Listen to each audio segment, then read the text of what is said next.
বিশ্বের বৃহত্তম ম্যানগ্রোভ বন সুন্দরবন বাংলাদেশের রয়্যাল বেঙ্গল টাইগারের একমাত্র প্রাকৃতিক আবাসস্থল। বাঘ কেবল একটি প্রাণী নয়, এটি সুন্দরবনের খাদ্য শৃঙ্খল, জীববৈচিত্র্য ও পরিবেশের সুস্থতার প্রধান নির্দেশক। বিশেষজ্ঞরা বলছেন, বাঘ টিকে থাকলে সুন্দরবনের বাস্তুতন্ত্র টিকে থাকবে, আর সুন্দরবন সুরক্ষিত থাকলে ঘূর্ণিঝড় ও জলোচ্ছ্বাসের মতো প্রাকৃতিক দুর্যোগ থেকে রক্ষা পাবে দেশের দক্ষিণ পশ্চিমাঞ্চল। সুন্দরবন হচ্ছে আমাদের কাছে মা।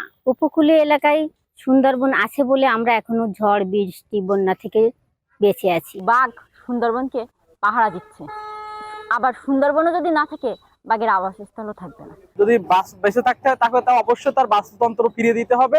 বাংলাদেশের সুন্দরবনে বাঘের সংখ্যা এসেছে স্বস্তির খবর। সর্বশেষ 2024 সালের বাঘ জরিপ অনুযায়ী সুন্দরবনে বর্তমানে বাঘের সংখ্যা বেড়ে দাঁড়িয়েছে 125টি। এর আগে 2015 সালের শুমারিতে বাঘের সংখ্যা ছিল 106টি এবং 2018 সালে ছিল 114টি বাঘ। 2024 সালের জরিপে 21টি বাঘ শাবকের ছবি পাওয়া গেছে। এর আগের দুটি জরিপে ছিল মাত্র 5টি করে।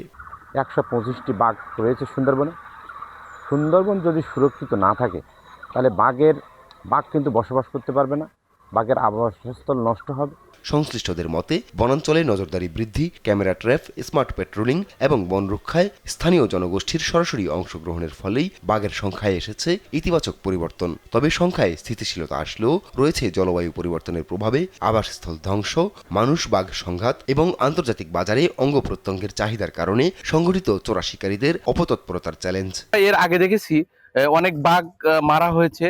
পাশাপাশি আমরা এটাও বিভিন্ন গণমাধ্যমে আমরা জানতে পেরেছি যে বাঘ পাচার হয়েছে। বাঘকে কোনো মতেই আমরা হত্যা বা এটা নিধন করতে চাই না।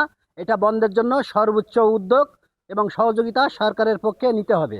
বন বিভাগ বলছে, বাঘকে আলাদা করে রক্ষা করা সম্ভব নয়। সুন্দরবনের নদী, খাল, হরিণ ও বন্য শূকর সহ পুরো বাস্তুতন্ত্রকে একসঙ্গে রক্ষা করতে হবে। মাতৃকেল্লা খনন করেছি যাতে বাঘ তার নিরাপদ আশ্রয় লাভ করতে পারে, পানির সুবিধাটা ভোগ করতে পারে।